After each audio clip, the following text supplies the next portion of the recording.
Quiero contarles que si hay algo que puede definitivamente estrangular nuestra fe más que cualquier otra cosa, es el amor al dinero. Las riquezas y la malentendida prosperidad por sí solas pueden engañar fácilmente a un creyente a tal punto que nos pueda hacer entender que no necesitamos de nada más y de nadie más, ni siquiera a Dios. Ya no oramos, danos hoy el pan de cada día, ¿cierto? ¿Hace cuánto que no hacemos esa oración? Danos hoy el pan que necesitamos para pasar este lunes 17 de mayo. ¿Por qué? Porque seguramente en la despensa hay cosas, ¿no? Está llena. Y no solamente la despensa debe estar con alimentos básicos, sino que además debe estar llena de Coca-Cola, sus chocolates, sus galletas, sus Doritos y muchas cosas, ¿no? Lamentablemente, amada iglesia, la prosperidad ha sido un obstáculo para el pueblo de Dios a lo largo de la historia, a lo largo de toda la historia.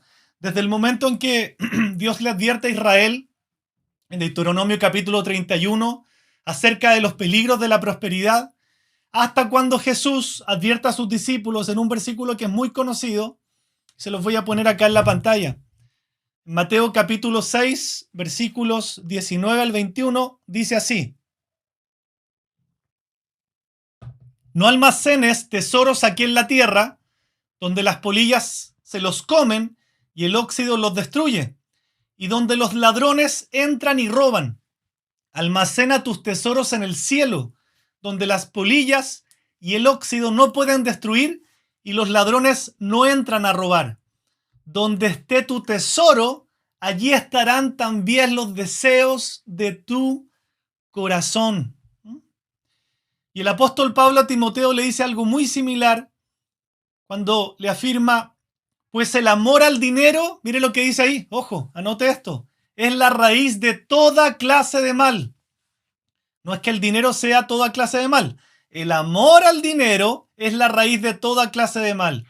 Mire lo que dice, muy, muy, muy peligroso. Y algunas personas, en su intenso deseo por el dinero, se han desviado de la fe verdadera y se han causado muchas heridas dolorosas. Muchas heridas dolorosas. Entonces el mensaje del Señor a la iglesia de la Odisea nos advierte a nosotros acerca de la misma amenaza, el peligro de volvernos autosuficientes. Cuando tenemos la bendición de la prosperidad, como la tenemos en muchos países, gracias a Dios, cuando nos comparamos con otros países, por supuesto que tenemos que entender que en muchas cosas tenemos cierta prosperidad, cierta, pero tenemos que protegernos contra el peligro de volvernos autocomplacientes en nuestra opulencia. Tenemos que tener mucho cuidado con confiar en nuestra propia riqueza, en lo que tenemos, y nos volvemos ciegos, como le pasó a esta iglesia, acerca de su real necesidad espiritual. Nunca, nunca, nunca debemos dejar de mirar al Cristo resucitado. ¿Dependes más de lo que tú puedes hacer que arrodillarte y depender de Dios? La verdad, ¿hace cuántos días, hace cuántas semanas, no quisiera decir hace cuántos meses, pero puede ser, que no oras en la mañana para pedirle a Dios que te dé el pan de ese día? ¿Cuánto tiempo? La Odisea, la última iglesia de las 7 del Apocalipsis, es la única que no tiene ningún elogio de parte del Señor. ¿Cuál es la razón? Había caído en el peligro de la autosuficiencia. Por eso el Señor Jesús parte esta carta de esta manera. Dice, y escribe al ángel de la iglesia en la Odisea: he aquí el amén, el testigo fiel y verdadero, el principio de la creación de Dios, dice esto. Jesús comienza este mensaje presentándose como el amén de Dios. Tal como el apóstol Pablo, ¿se acuerdan? Dice en 2 Corintios capítulo 1, pues todas las promesas de Dios se cumplieron en Cristo con un resonante sí. Y por medio de Cristo nuestro amén se eleva para su gloria. ¿Sí? Al decir que el mismo Señor, que es el amén de Dios, quiere decir que todas las promesas de Dios, ¿en quién se cumplieron? En Cristo. Cristo es el sí de todas las promesas de Dios en su palabra. Mire qué hermoso cuando entendemos esto. Todas las promesas que ha hecho Dios son sí, ¿en quién? En Cristo. Por eso cuando usted quiera ver las promesas de Dios en su vida, ¿A quién usted tiene que estar asido, asida, pegado, pegada? A Cristo. Cristo es nuestra bendición. No tenemos que andar buscando la bendición. Tenemos que estar pegados a Cristo porque Cristo es el sí de las promesas de Dios. Así que por medio de Cristo nosotros respondemos amén, dice el apóstol Pablo, para la gloria de Dios. Entonces cuando Jesús declara que es el amén, ¿por qué les dice esto a la iglesia de la Odisea? Porque le está recordando que Él es la confirmación de todas las promesas abrahámicas de bendecir al mundo y de crear un cielo nuevo y una tierra nueva. No se olvide de lo que le reitero. Cristo es nuestra bendición. Separados de mí, dijo el Señor, nada pueden hacer. No debemos estar buscando la bendición como cristianos, tratando de pegarle el palo al gato para encontrar nuestra bendición. Jesús es nuestra bendición.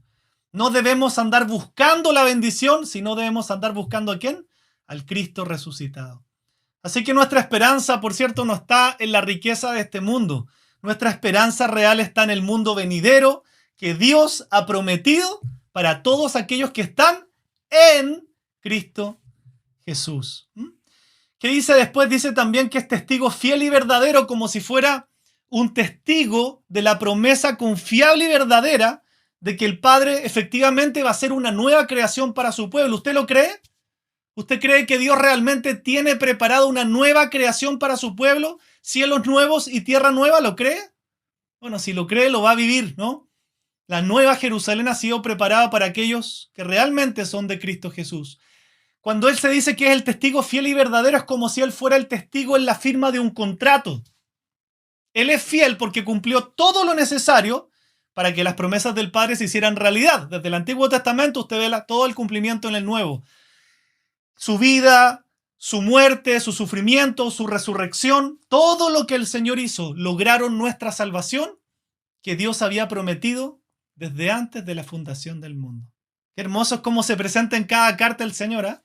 Y finalmente dice que es el soberano de la creación.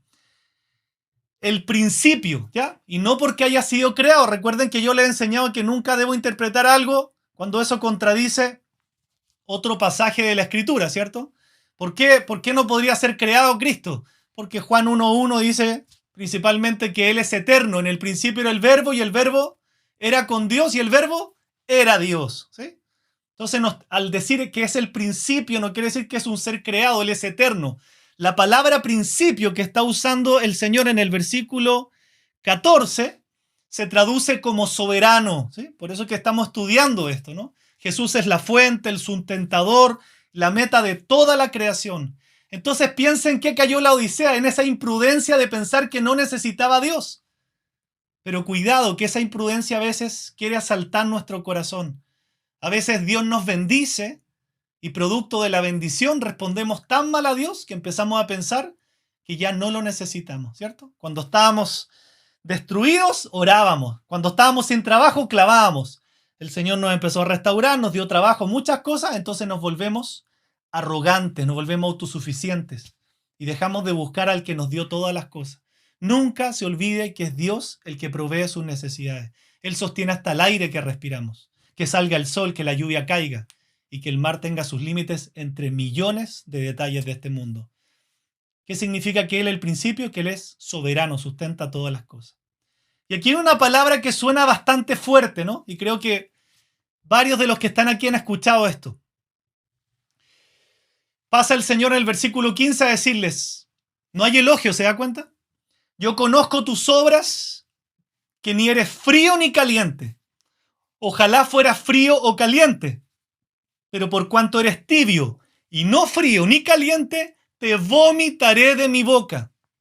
Porque tú dices, yo soy rico y me he enriquecido, y de ninguna cosa tengo necesidad, y no sabes que tú eres un desventurado, pobre, ciego y desnudo. ¿Se imagina usted a Jesús diciéndole a una iglesia literalmente, ¿me das asco?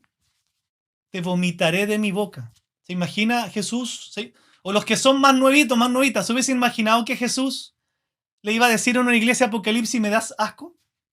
Eso es vomitar de la boca. Y les voy a explicar por qué la traducción literal me das asco es la que mejor se adapta a lo que le está diciendo. Suena severo. Pero eso es lo que el Señor realmente quiere expresar cuando les dice a los cristianos de la Odisea: estoy por vomitarte de mi boca.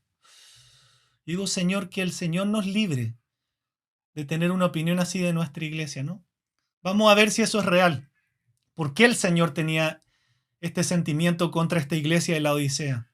La razón, nuevamente, cuando Jesús evalúa esta iglesia, es que la prosperidad que adquirieron los cristianos de la Odisea los hizo absolutamente autosuficientes. Y eso pasa también en nuestro corazón. Piensen que Jesús les dice, tú dices, le dice a la iglesia, soy rico, me he enriquecido y no me hace falta nada. O sea, como resultado de su prosperidad, ellos no son ni fríos ni calientes, sino tibios.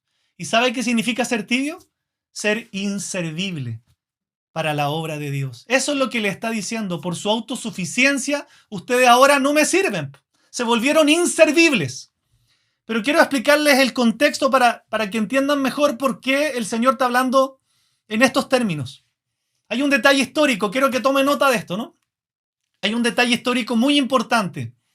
¿Por qué Jesús usa las temperaturas para ilustrar este mensaje? Los ciudadanos de la Odisea, pese a que eran ricos, no tenían agua potable. Por eso que yo les digo que usted agradezca y agradezcamos nosotros, porque sí tenemos muchas bendiciones comparados con otros países. A veces uno piensa que el agua es normal, hay países donde no hay agua potable. La Odisea, que era muy rica, no tenía agua potable. Entonces, el suministro de agua local contenía carbonato de calcio, que cuando se bebía hacía vomitar, provocaba arcadas, daba asco. Como ellos no tenían esta agua potable y lo único que tenían era esto con carbonato de calcio, es que ellos dependían de las ciudades cercanas para poder tener agua para beber. Pero aún había un gran problema respecto de las ciudades cercanas. ¿Por qué? Porque una de las ciudades que le suministraba agua era Hierápolis. Y Hierápolis tenía agua caliente por naturaleza. Cuando dice, de esta ciudad salen aguas calientes. Pero en el trayecto hacia la Odisea, ¿sabe lo que pasaba? Llegaba tibia.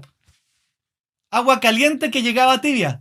Era inservible. Por el otro lado tenía Colosas, que Colosas era una fuente de aguas heladas. Pero nuevamente pasaba lo mismo. En el trayecto el agua se volvía tibia.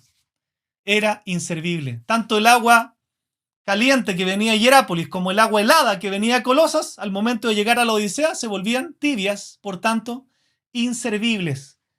Unas aguas que provocaban vómito. No sé si le ha pasado a usted que cuando tiene un café calentito, ¿cierto? ¿Qué pasa cuando se entibia? Da asco, ¿sí? Dígalo con todas sus palabras. ¿Qué pasa cuando usted dice, pero si hay café helado, perfecto, hágase un café helado? ¿Qué pasa cuando ese café helado se entibia? Se vuelve asqueroso también, ¿sí o no? Las aguas heladas son refrescantes. Las aguas calientes son medicinales.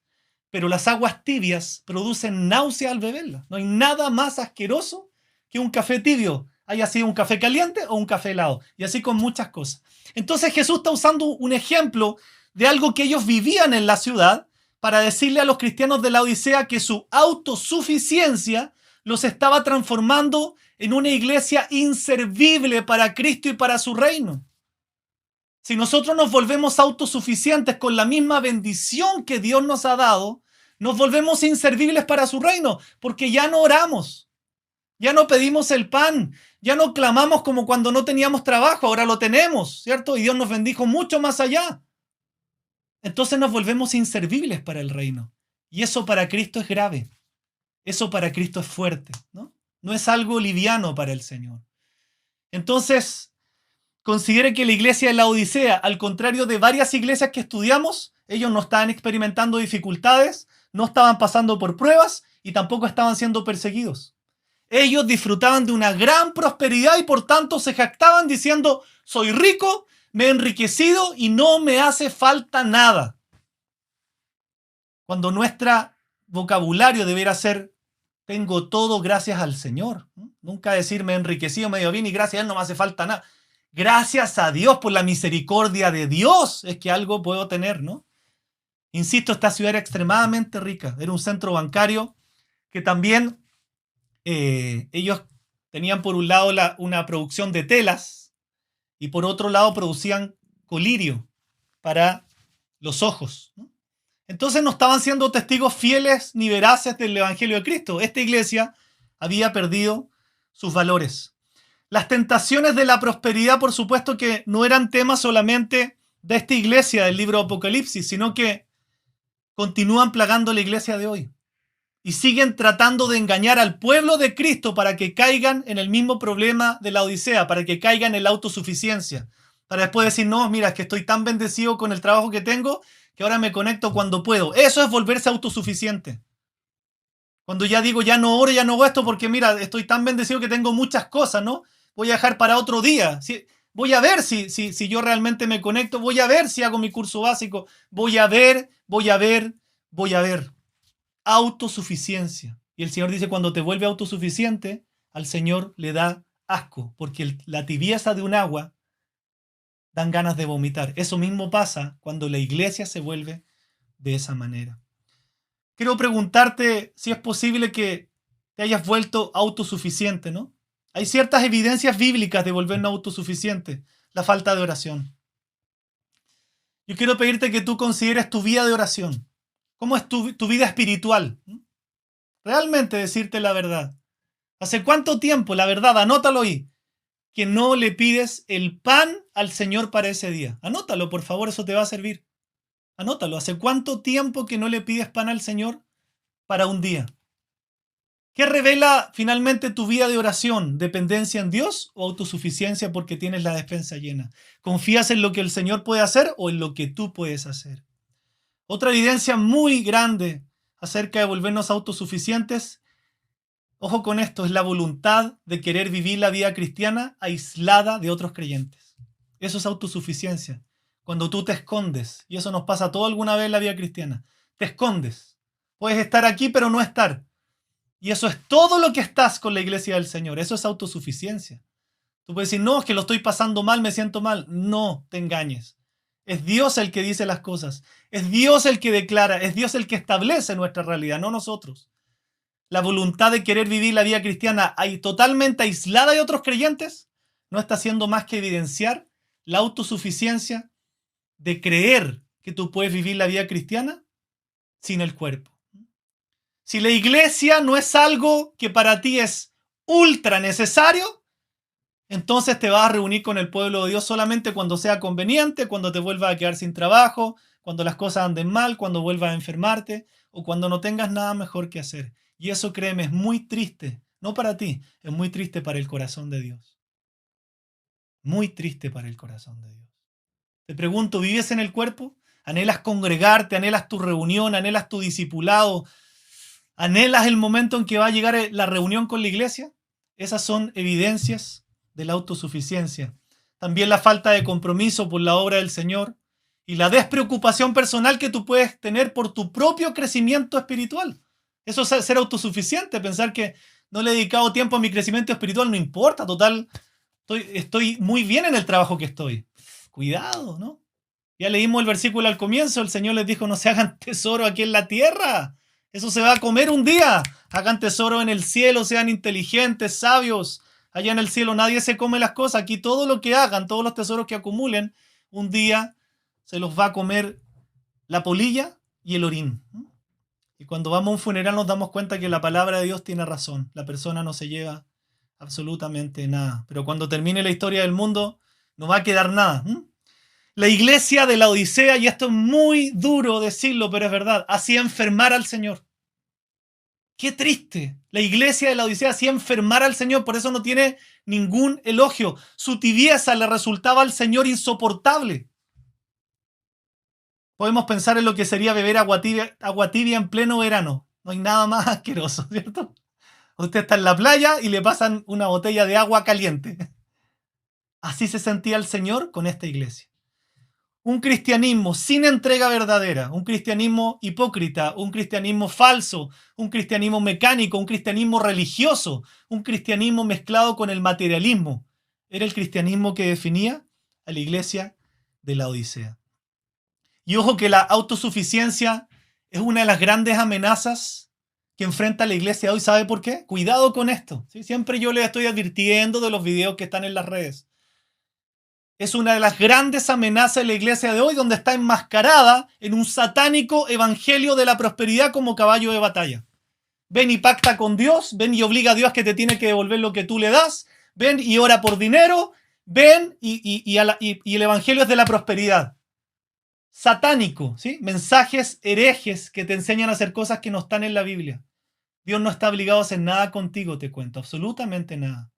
No hay nada más contrario a la doctrina de Cristo que las prácticas del evangelio de la prosperidad. Cuidado. Cuidado cuando tu corazón empieza a escuchar cosas que no son de Dios. El evangelio de Cristo, ¿sabes de qué es? De salvación, de arrepentimiento. No es un evangelio de prosperidad. Y la razón de que la prosperidad sea letal, al igual que la Odisea, es que no nos deja ver nuestra condición espiritual, nos vuelve ciegos. Según los cristianos de la Odisea, ellos eran ricos y no necesitaban nada, ¿cierto? Dicen ellos. ¿Y qué les dijo Jesús? Ustedes no tienen ni idea que ustedes son desventurados, miserables, pobres, ciegos y desnudos. Ellos creían que estaban fabulosos y el Señor dice, ustedes, mira, no sirven para nada, lamentablemente, pero porque ustedes no quieren. En su criterio humano, ellos tenían todas las cosas. Les reitero que tenían hasta la tecnología médica para sanar con el colirio trastornos oculares. Pero Cristo les dice, ustedes están ciegos espiritualmente. Ellos se jactaban de su lana y de producir las modas más recientes en la Odisea.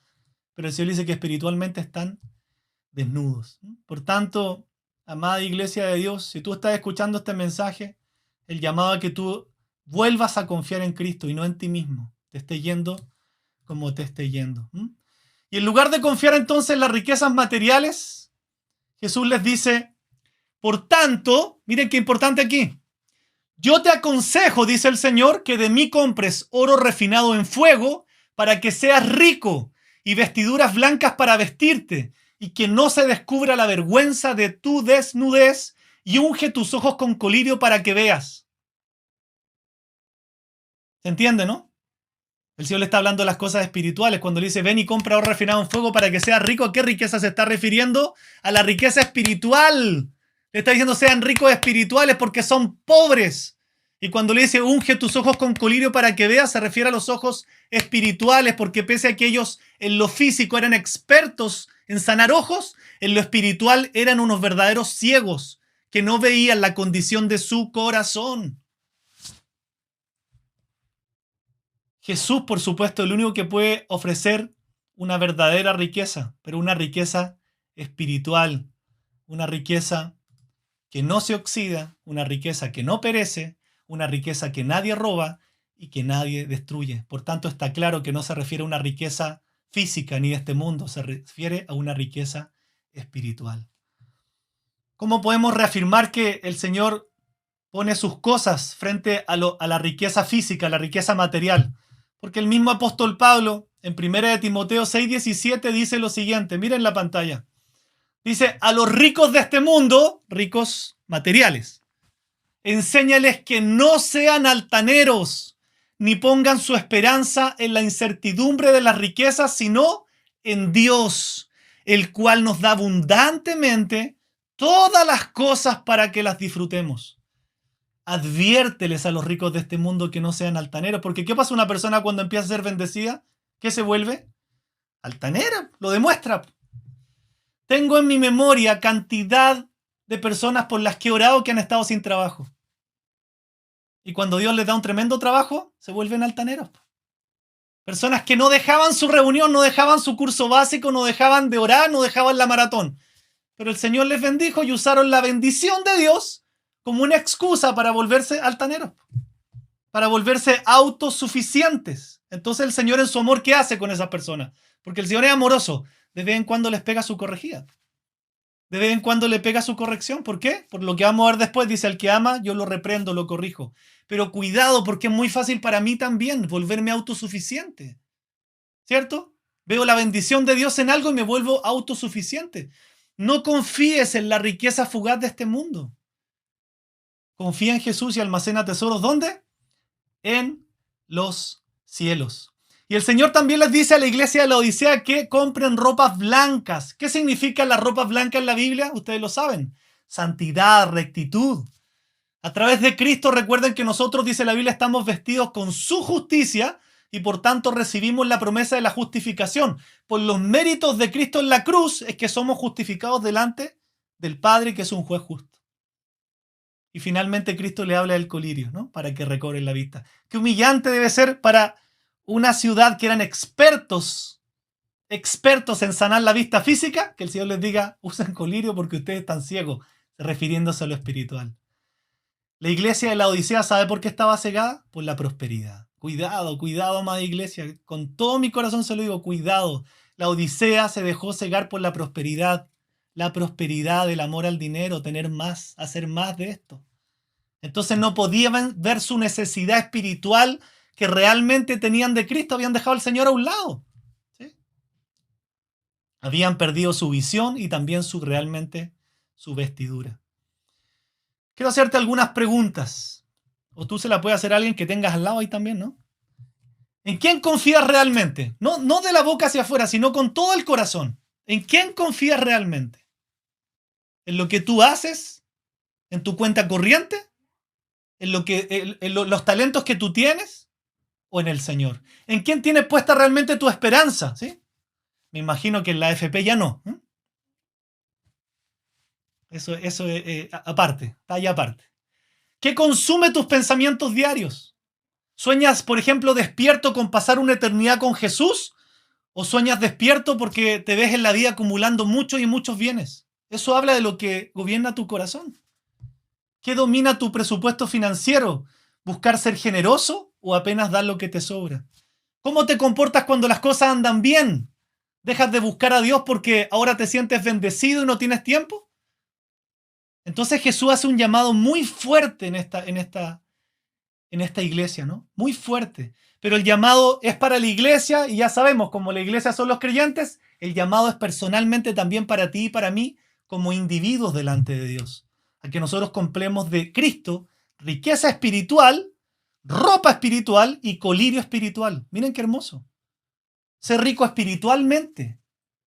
Anda bien vestido espiritualmente y usa colirio espiritual para que veas lo espiritual, no lo humano. Miren lo que dice Apocalipsis, me voy a adelantar un poquito, capítulo 22, versículo 17. El espíritu y la esposa dicen, ven. Que todos los que oyen esto digan, ven. Todos los que tengan sed, vengan. Todo aquel que quiera, beba gratuitamente del agua de la vida. Este es el mismo lenguaje que usa el profeta Isaías en el capítulo 55. Búsquelo, ¿no? Búsquelo, no lo vamos a poner ahora, pero búsquelo. El mismo lenguaje que usa el profeta Isaías en el capítulo 55 cuando dice, ¿por qué gastan dinero en lo que no es pan? Y gastan su dinero y su salario en lo que no satisface. Dice Isaías, escúchenme bien y comerán lo que es bueno y se deleitarán con manjares deliciosos. Presten atención y vengan a mí, escúchenme y vivirán. ¿Cuánto vale tener estas riquezas espirituales? Nada. Es ir al Señor. Ir al Señor. Todo esto significa confiar plenamente en el Señor y en lo que Él ha prometido que se cumple en Cristo, ¿no? Y esto es lo que le está expresando entonces Jesús a los cristianos de la Odisea. Y después le dice, versículo 19, esto es lo que hace el Señor, ve cuando ama a alguien. Dice, yo reprendo y castigo a todos los que amo. Sé pues celoso y arrepiéntete. Claro, no, nos hace bien la disciplina, por supuesto. Dígame usted con su mano en el corazón, como decimos en Chile, ¿no? Cuando Dios ha permitido algo un poquito feo en su vida, ¿acaso eso no le ha hecho bien para arrepentirse? ¿Acaso esto no le ha hecho bien para meditar y decir, Señor, a lo mejor estoy muy preocupado de mi trabajo, de mi familia, del dinero, de no sé qué? ¿Acaso esos llamados a atención no nos han hecho bien? Claro que nos han hecho bien. Yo reprendo y castigo a los que amo, dice el Señor. Sé pues celoso y arrepiéntete. ¿Qué es lo opuesto a la autosuficiencia? Un fervor dependiente de Dios. Definitivamente un fervor dependiente del Señor. Un fervor dependiente del Señor. Denme un segundito que se me desconectó aquí el audio. Me habían dicho, pero como dice un amigo del sur, dice, a veces nos toca hacer un ministerio pulpístico, nos faltan manos para, con una mano haciendo esto, con una mano para la gloria del Señor, ¿no? Ahí sí, ahí sí. Ahí sí. Yo reprendo y castigo a todos los que amo, sé pues celoso y arrepiéntete. Lo opuesto a la autosuficiencia es un fervor dependiente de Dios, saber que en todo dependo de Dios. Que una vez yo escuché una oración de un cristiano y me dejó perplejo, me avergoncé. ¿Saben por qué? Porque él partió y le dijo: Señor, gracias porque en tu misericordia nos sigues dando aire para que respiremos. Yo dije: nunca he orado eso, Dios mío, qué autosuficiente.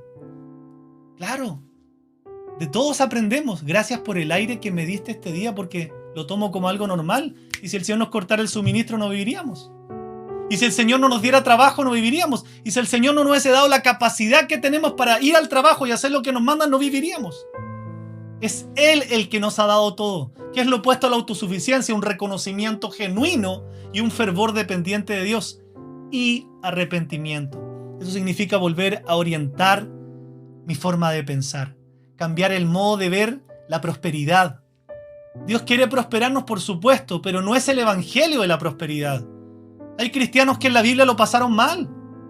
No es un indicio que una persona esté bien o mal, que tenga cierta estrechez económica, no tiene nada que ver eso. Hay que aprender a discernir. El apóstol Pablo pasó tiempos de pobreza, le cuento, tiempos de hambre. Entonces estaba en pecado o estaba con algún problema. No, Dios en su soberanía permite cristianos que pasen poco de pobreza, cristianos que estén en el medio y cristianos que sean bendecidos. ¿Por qué? Dios lo sabe, yo no. Pero la prosperidad en sí no es un indicio que una persona esté bien, o la falta de prosperidad no es un indicio inmediatamente para decir que está mal, ¿se entiende? A veces hay casos que sí, que no, pero eso se necesita discernirse, ¿no?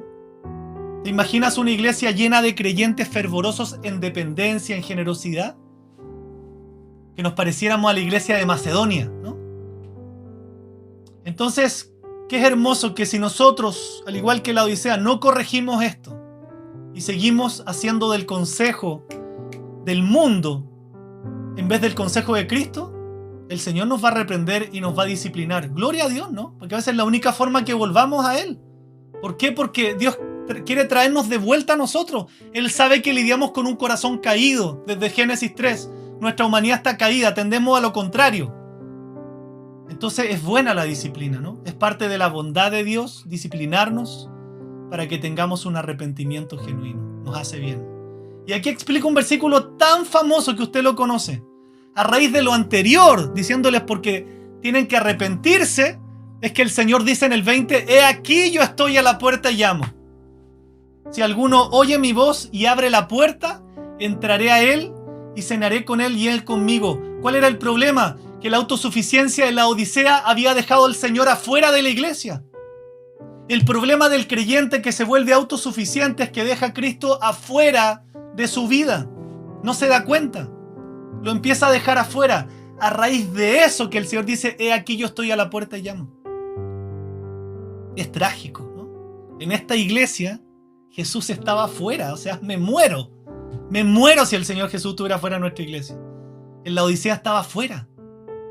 Debido a la autosuficiencia que tenían, ellos le habían cerrado la puerta con seguro al Señor porque ya dependían de su riqueza, de su prosperidad. Es cierto que nosotros también usamos este versículo para conducir a los perdidos a Cristo, ¿cierto? Pero la aplicación básica de este versículo es para el creyente. El Señor estaba afuera de la iglesia de la Odisea. Tú puedes tener al Señor fuera de tu vida. En términos reales, bíblicos, haberlo dejado afuera. Si los cristianos de la Odisea reconocían su autosuficiencia y se arrepentían, entonces iban a abrir la puerta para que Jesús volviera a gobernar y ser el rey de esa iglesia. ¿Te sientes identificado con la historia de la Odisea? ¿De haber dejado a veces a Cristo afuera por tu autosuficiencia? ¿Te sientes identificado con esta historia?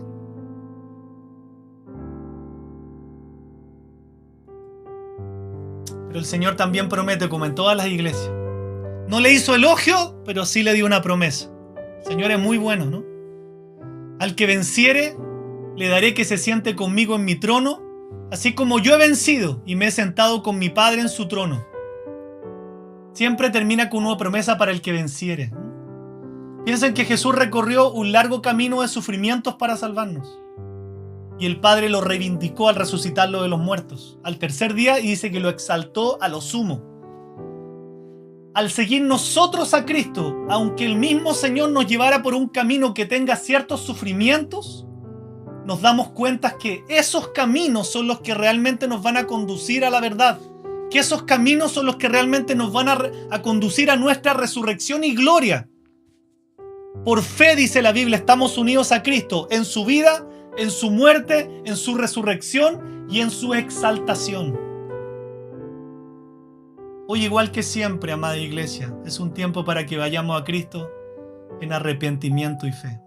Nunca te olvides que después que Dios nos hable, es muy importante que tú ores de vuelta respondiendo al Señor conforme a lo que Él te habló. Así estamos cumpliendo también como iglesia con tener una relación todos al mismo tiempo en esta noche. Así que yo te invito a eso en esta hora. Tú tienes tu micrófono apagado, así que no hay problema. Órale al Señor en esta noche. Hazle una oración respondiendo lo que Él te habló. Puedes decirle: Señor, yo no quiero vivir más así, es cierto. Soy de los que pasa afanado, afanada, mirando la cuenta corriente, viendo la prosperidad, el materialismo. Es cierto, Señor. Hoy entiendo por qué tú les dijiste a los discípulos: no se hagan tesoros en los cielos. Mira, a un hijo de Dios, una hija de Dios, siempre Dios le va a dar lo que necesita. Dios no promete tener una persona rica. Nunca prometió eso en su palabra. Él sabe a quién le da un poco más, menos, será porque serán más generosos, no lo sé. Pero sí prometió suplir todas tus necesidades. Y con eso nos basta. Señor, en esta noche queremos entregarte nuestra vida. En esta noche, conforme a lo que tú nos has hablado, queremos pedirte perdón. Porque, Señor, reconocemos que no hemos vuelto autosuficientes. Ya no oramos por el pan de cada día. Ya no te decimos, Señor, que hoy día no me falte para el desayuno, el pan, que no me falte la mantequilla, que no me falte para el almuerzo. Ya no pedimos para decirte, Señor, que no le falte, por favor, en este día la comida a mis hijos, Señor. Ya no lo hacemos, Señor, porque dependemos de la despensa, de la cuenta corriente. Y ya no hacemos ese tipo de oraciones. Eso evidencia que nos hemos vuelto tremendamente autosuficientes. Y lo triste que vemos por la iglesia de Laodicea es que cuando uno se vuelve así, se vuelve inservible para Cristo. Se vuelve como el agua tibia que ellos tenían. Eran muy ricos, pero en el aspecto geográfico tenían un gran problema. Todas las fuentes de agua que llegaban a esa ciudad llegaban tibias, inservibles. Cualquiera que tomara un vaso de agua que llegaba a la Odisea le daba asco. Y tú usas esa historia para magistralmente mostrar que esa misma sensación te da a ti cuando nosotros nos volvemos autosuficientes. Y en el corazón, en lo más profundo del corazón, te dejamos afuera de la puerta. Por eso el llamado del Señor es: arrepiéntete, porque yo estoy a la puerta y llamo. Vuelve a invitar al Señor a tu vida. Vuelve a invitar al Señor a que realmente Él gobierne tu vida. Vuelve a invitarlo para que Él sea lo más importante de tu vida. Señor, no queremos ser esos cristianos tibios. No queremos volvernos inútiles para tu reino. Líbranos de la prosperidad. Señor, yo sé que tú aquí has bendecido muchas vidas. Porque Cristo es nuestra bendición. No necesitamos más. Así como el salmista te dijo: Señor, no me des tanto para no olvidarme de ti. Ni tampoco me des tan poco para no blasfemar tu nombre. Qué oración más sabia. Dame lo que necesito, Señor, porque tú eres lo más importante. Señor, bendecimos tu nombre en esta noche. Te damos gracias, bendito Rey, por esta enseñanza de las iglesias. Cambia nuestra vida conforme a tu palabra. En el nombre precioso de Jesús. Amén. Y amén.